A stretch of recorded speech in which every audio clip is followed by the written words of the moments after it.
In this video we are going to work using Mudbox to create normal maps and to send them back to Maya. And I have my model that came from Maya, and it already has a UV map that I created in Maya so that it has all the layout information correctly. And it's a low-res model, so I'm going to be working with it and trying to sculpt some of it. I'm not doing any painting, I'm doing just sculpture to create normal maps and provide the tactile texture on it. So at this moment I have no layers on it, so I'm going to start testing it. Pretty much this video is not to actually texture the whole thing, but just to show you the different applications and different results that you get. So I'm going to start creating a new layer, and in this new layer I'm going to assign a new subdivision level 1, and that increases the level of detail of the model. And I'm going to use just a stamp here as my tool to test this. And I'm going to start right here. I'm going to go around applying the same thing all over. So I'm going to use let's see, I'm going to use bulge. I was using it before. There it is. Bulge applied with that stamper. You see the image there. It's applying this kind of rocky effect. Right now the strength is 15%, and I have my level 1. I'm going to just try to apply it here and see if it does. Sometimes it just takes a little bit more than one click to get it to work. There it is. Just gave me a little bit of noise. The resolution is very low, so it doesn't have more to give me. So I'm going to crank it up. I'm going to go to subdivision level number 2. I'm going to try that one here. Again, pressing a little bit, and that made it a little bit more noticeable. Not the greatest, but better. I'm going to keep going around, crank it up one more to another layer, another subdivision level, and this one I'm just clicking there for a moment. That's level number 3. You can see how the texture starts improving, giving more detail. I'm going to keep going around. Again, new layer, new subdivision level. And then here we're gonna see another iteration of it. This one is starting to look a lot better with level 4. I'm gonna keep going now here. I'm gonna keep going around here. New layer, new level. And in this one I'm going to try to click it there. Try to hold it for a little bit so that it applies. If it doesn't apply, you just have to just move the model a little bit. There it is. It's picking it up a lot, making it a lot better. There's a little bit too much intent, but I'm having a lot of information there. Let me see if I can do another layer and go all the way to subdivision number 6. In this case, I'm going to try the same strength. I'm going to try another one with a lower strength and the tool to see if you can do it. My computer is kind of hanging up there. There it is. So level number 6 is very, very tight. So here is this one. I'm just holding it for a little bit so that it can recognize it. There it is. That gave me a little bit. It's just kind of bumping it up a little bit. I'm going to try another one with the strength of my tool of 10. See what it does. I'm going to try that one here.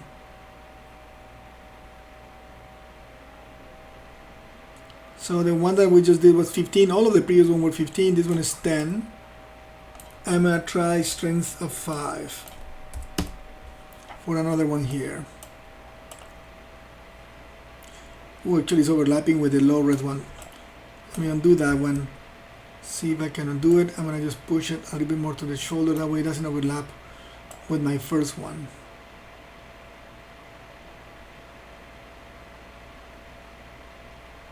Okay, let's do it. There it is. It just takes a few seconds for it to kind of pick it up. Alright, I went all around, started with subdivision 1, 2, 3, 4, 5, 6. And all of these were 6 but with lower strength. I believe the layer, if you create another layer and you try to go higher on your levels, it's slowing down, of course. It's getting heavy. I'm gonna save my file just in case. I don't want to crash it. I'm gonna say it's a Mudbox file, so I'm gonna call it MUD, save there, and let's see what it does. If I try to add a new subdivision level, it thinks about it.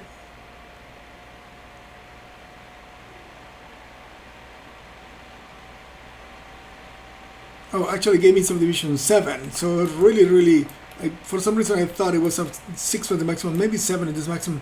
Let's try subdivision 7 now that we have it there. I'm gonna make one here on his side. There it is. Okay. Alright. I think that's the maximum you can get to. And I'm gonna save my file one more time so it gets heavy. Okay, now I'm going to export out the normal map out of this guy. So I'm gonna say on their UV and maps, I'm gonna say extract texture. I'm gonna say new operation, and then say my extract operation. I can call it just normals. That way I use always that one for normal maps, nothing else. I'm gonna use the target model that is going to use is my level 0, meaning that normal map is going to be created so that I can apply it to the level 0, which is what I have in Maya. And what level of resolution is going to take? It's going to take it from the highest level, which is level 7. And I'm going to use subdivisions, that's correct. I'm going to create one map for all targets. I'm going to increase the resolution to 2048 by 2048, that way I have a good resolution for it.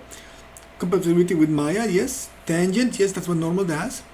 And texture, I'm going to just save my file there, so I'm just create a folder, and I'm going to call it monster normal 2048. Okay, save that, and then I'm going to say extract, and then it's just doing the process. It's going to take a few seconds to go through it. Okay, it actually took up to a minute. I just has to stop my video because it was taking too long. So finished successfully, okay, and then the name that we put was for that, so I'm going to say close. I could send it back to Maya, but I haven't been successful with that. For some reason it creates a bunch of different things, and you could send it back, but I'd rather go back to Maya manually, and I'm going to create a shader for it, an normal shader, a standard surface shader. That way I'm going to create on that shader just the same way we do in other cases. We create under the geometry component of that shader, we create a bump map node. So we'll say file, under bump, file, and then we go under the file, and we're going to look for that normal map that I created of Arnold. Let's see, it's thinking about it.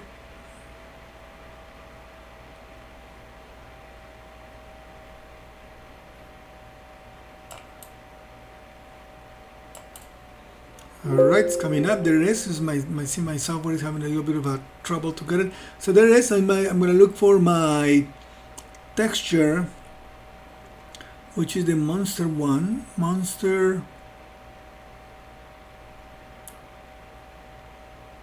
Here is normal 2048. I believe that's the one. Let me double check because I had done before. Yeah, that's the one. So I'm going to say open. So that one is a bump map. Just it comes back as an bump map. As we know, I'm going to just assign it to the object. And as we know, if we look around, try to just move this to the side a little bit here. Try to look around 5, 6 on my keyboard. I start seeing them already working as a bump map. But we know that these aren't regular bumps. These are normal maps.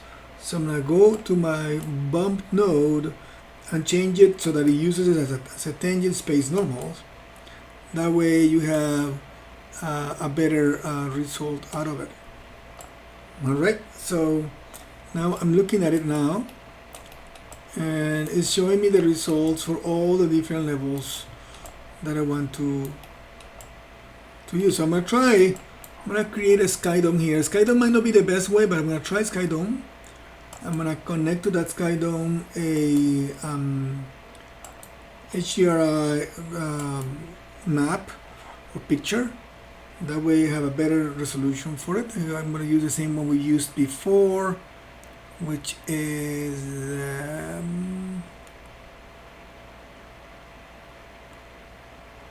there is the EXR file. Open it.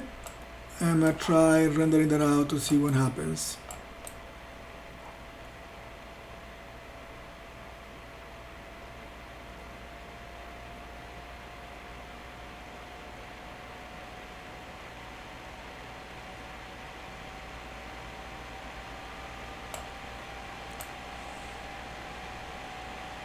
Of course, it's not as visible because of let's see if I can get closer to it. I'm going to stop it here. Let's get closer to it to try to see it. So this is the highest one, and I can try to crank it up more, but if you start looking at it, let's see if I can render just that section. This is the one with the level 7. Seems to be inverted for some reason. I can try to reverse the texture, or to say, let me just open up my hyper shade again and look at this one and see if I need to say maybe the depth is not 1 but -1. See what if that makes a difference. That one looks reversed more likely, so it's actually the previous one. It's only that looks a little bit later, a little bit different. Now I'm going to create a or tone it down. So let's say 0.2, so the amount I wanted. Of course, this combined with a coloring, I started thinking of getting a better, more positive result. Let me just pause this one for a moment. I'm gonna just take a peek at a rendering of the lowest one to see what happens when I render out the lowest versions, which are these guys. You can see already there, they are not doing what, oh, not that. Let me do it, the whole thing.